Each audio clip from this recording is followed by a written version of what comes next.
Welcome to the Josh and Erik Show. I'm Josh. I'm Erik. You're Erik? I am. Okay. Today, hey, folks, let's talk about how we got in the business lines that we are in today. And we're in from service companies to real estate to development companies to rental properties, all different types of different businesses here in this region in Oklahoma and surrounding states. But let's talk about, everybody has these big ideas, and you see all these businesses. You drive up and down any road in the world, and you see these businesses from food to service companies to the list goes on, folks. How did these people get started? Well, let's hear our testimony today of how we got started in the business lines that we got started in. Yeah. Right? Yeah, sounds good. Being an entrepreneur, you always wonder, how did that person get into that business? Well, today, folks, you're going to hear from Josh and Erik of how we got in the business lines that we did and how we continue to grow and why we continue to grow. So, Erik here, my business partner, is the president of On-Call Services Rentals. He's in the portable restroom, roll-off dumpster, shipping container, and temporary fencing business. Yep. Getting ready to start a second location in Oklahoma City that we just got control over today. He doesn't even know this, but we just got control over today. But since then, Erik has started out with just one singular asset, portable restrooms, and has grown it to everything I just named off and much more. So, Erik, today, please give us a short testimony and description of how you got started, and then how by performing good service and having good ethics and good character, that led into what it is today, being in multiple services and expanding above and beyond what you even have control over now. And that's helping us getting in the fuel and lubricant business, the septic and plumbing business, and many more other opportunities that we have today. Yeah. So I'll go into this, and I'm not saying that my story is going to be the same as everybody else's, but it's kind of interesting. So I knew absolutely nothing about the first business line that I got into, which is kind of crazy to say. But to get a little bit further back, I'd surrounded myself in a location to where there was a lot of business going on in it. It was a plant here in Tulsa, and there was a lot of business going on in there. And I was inside of there doing some safety work. I did that before I was an entrepreneur. I graduated with a safety degree at Northeastern State. Anyways, so the long and short of it is you become friends with people when you're in there working. And I stayed friends with those individuals and found out just through a lot of communication and constant communication that there were some service issues inside that plant. And so I positioned myself to where I got an opportunity to get in front of the right people and sell myself that I could provide that service at a high level. In knowing that I'd never done it, right? So that was a trick in itself. Huge. But, yeah. So once I was able to do that, then I quit my old job. I didn't even think we paid ourselves for at least the first couple of months, just to kind of get it off the ground. And I had a goal in mind. I knew what the numbers needed to be. I surrounded myself with good people. And so I had another guy, a partner, a great guy with me, and we grinded it out. And we came right into the busiest time that you can have in the industry that we were in and we chose to be in. And the worst timing. So your partner was having a baby. Yeah, you were personally having a baby and going through a lot of life-changing experiences, like as we all do, right?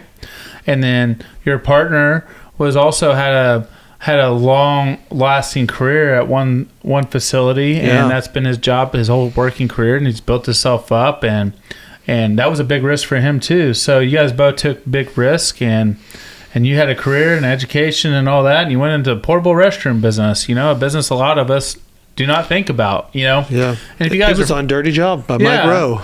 Dirty Jobs, right? And a lot of people, you're always seeking that new opportunity. It doesn't matter who's watching this video. Everybody's looking to get promoted within or in an organization, or find that next new opportunity with a new organization, or start that business, or move up in a family business, or whatever it may be. But folks, at the end of the day, there's never going to be a perfect timing for anything. You got to take the risk. Erik is a perfect statement for that. He was having a baby. He just came off a bad business relationship with his previous partner. Thomas Thomas, was in a career that he recognized that he was kind of stagnating, and he spent how many years? I think it was like 10 years of his early working career at one career and worked his way up to the plateau. Yeah. And quit it overnight, knowing there was no plan B. Similar situation to me. I mean, I did have a degree that I could fall back on, right? So that does help.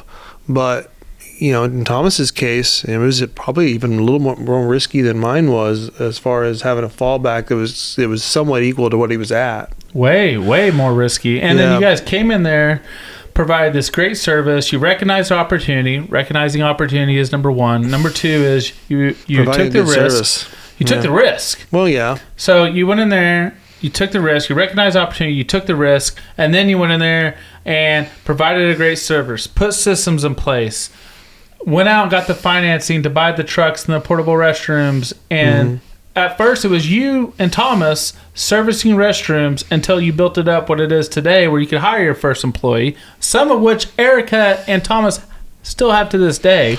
Yeah, I think another thing that's interesting to point out is good information for anybody watching is when we first set it up, we set it up where we got an early pay. Remember?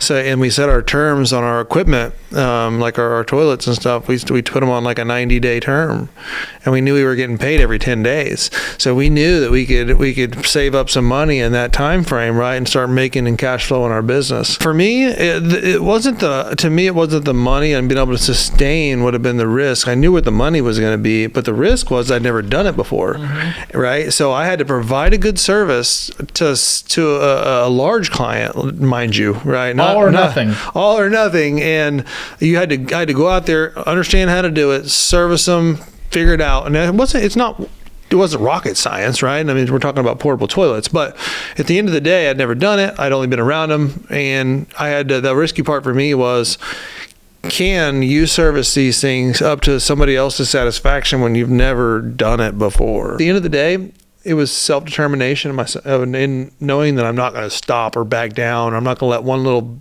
crappy thing that happened ruin my day. I'm going to keep trucking along and I'm going to make it work. So having the will to determination and then having a good game plan and then taking that risk is a good first step. If you do all those things right over a consistent period of time and you build a good reputation and you build your brand, there's going to be more opportunity. Erik did those things. Thomas did those things. They built a great company, right? Since then, they have many employees. Customers that Erik has done service for and provided products for came back to Erik and said, hey, look, we are lacking in these fields. We need you to provide the same level of service in these other fields. Can you do it? Goes back to my testimony right here that I'm about to give. If you provide a good high level of service at a competitive rate, right, you don't have to know your numbers perfectly. Anytime you get into a new business, you're not going to be able to put every expense and in every category perfectly on an Excel spreadsheet. There's a level of risk you have to take, but you have to communicate that with the person asking for that. You did a good job with that first client. That client came back to you. You knew they were paying on time. You knew they were stabilized. They liked the level of service that you're providing. They liked the systems and the communication and everything that you're providing them. Yep. And they came back and said, hey, look, can you providing fuel? We're having tremendous trouble getting in the fuel. Well, first it was construction, too. Oh, construction. Yeah, they're like, hey, we have a shit megaton. Is that a word?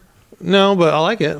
A shit. It should be. That's in the Urban Dictionary, folks. If it's megaton? not, it is now. And Josh Carnley said it. There's a shit megaton. Make that a hat right there. Yeah. Shit megaton. Businesses, or not businesses, that's the wrong word, of warehousing and office space in this facility that you're maintaining. And next thing you know, they said, hey, look, we need some remodel. We need this, we need that, we need this, and our current provider sucks. Can you come in here and provide this level of service? Erik doesn't know shit about construction business. He said, let me look into it. Negotiated a deal, came in there, how many people got in your construction team? Just 6. 6 people, but day in and day out, man, changed 6 people's lives by taking a risk, and they're happy as all get out. I think that's the interesting point to make, and that was my testimony is I took the risk, weighed my option, took the risk, right? I didn't want to work for somebody, so I discussed that in the past, but took the risk, did a good job, worked my ass off, learned lots of different things as fast as I could, right? While I was having a baby, which made it a little bit more difficult, but did all that. And then if you do all that, another opportunity opened up, and that's how I got my next business, right? Next line of business. Yeah. And then it happened again, and you get your next line of business, and then it all just kind of continues to compound, and it has for me, but all based on some very simple principles of, first I had to jump, right? Second, I had to figure a lot of stuff out and know work your ass off, right? But know in the back of your head that there was no quit, right? Provide that great service, and then good things will start opening up. Every time. I think it was Georgia's football coach, and he was talking about leadership, and everybody wants to talk about leadership, and they want to talk about all the great things about the leadership, and you can read all these leadership books, but Georgia coach, shout out to you, because I listen to you, and I respect you, and I like your football team, even though I'm a Cowboy. But, what he was talking about is nobody wants to talk about the hard things or the hard decisions you have to make as a leader. Yeah. The self-sacrifice you have to make as a leader. Yeah. Hiring that next employee before you pay yourself. Your wife's asking you, or your significant other is asking you, why are you not paying yourself anymore when they know you're making money? Because you're out buying more equipment. You're out hiring more employees. You're buying that new next office. I remember when I started out at my dad's barn on his farm. Luckily for me, he had a barn in the middle of nowhere, and it cost me zero money. And then I moved from a barn to a trailer house as my office, and it had rats everywhere. And my invoicing had rat turds on them and rat piss. One time I was taking a piss, folks, and I fell through the floor. So, true statement. Taking a piss and you fall through the floor, you hit a low. But you know what? I was excited to have the office. Yeah. Every time it rained, my boxes of toilet paper got wet because I had so many holes in the roof. That's all I could afford at the time. And now I have a putting green and a basketball court out my window. So that's why I laugh, because I was in a field over there. Yeah, you were in a field. Yeah. You started on the field, a grass field that you now own. Was a tenant, now you own. It's a testament, folks. It doesn't matter where you start. Go for it. Go all in. Don't create a plan B. Only have a plan A, and believe in yourself. If you have people that don't believe in you and your vision, get them away from you. You don't need those people. I agree. Those people do not believe in you anyway.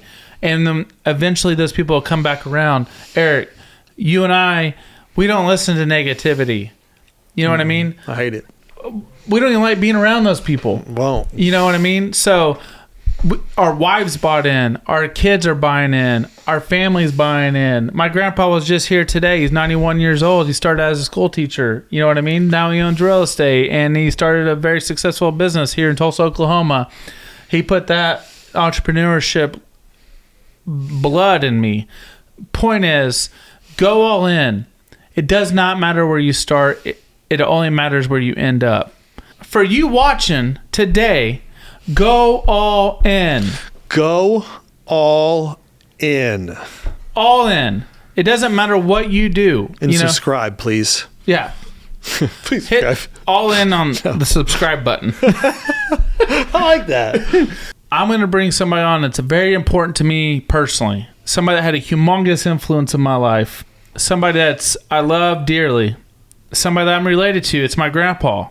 Somebody that's been highly influential to a lot of people in this region. Coach NFL athletes, Hall of Fame football coach, multi-million-dollar swimming businesses, multi-million-dollar real estate businesses. Somebody that grew up on dirt floors and literally trained mules to lease out and plow fields. Somebody that is a Tulsa, in my eyes, a Tulsa hero and a Tulsa legend that's going to be on our podcast next week. And he's going to tell you how he went from dirt floors to where he is today. Love and it. I'm telling you, folks, stay tuned because it's going to be interesting. So stay tuned, folks. This is going to be huge. You're going to hear a guy that went from zero to hero at 91 years old. And he's still today, when he walked in here, he's like, hey, I own some land. Let's build a building on it. He's still going today. He's still going today. So once you get it in your blood, it never leaves you. So get started today, folks, and go.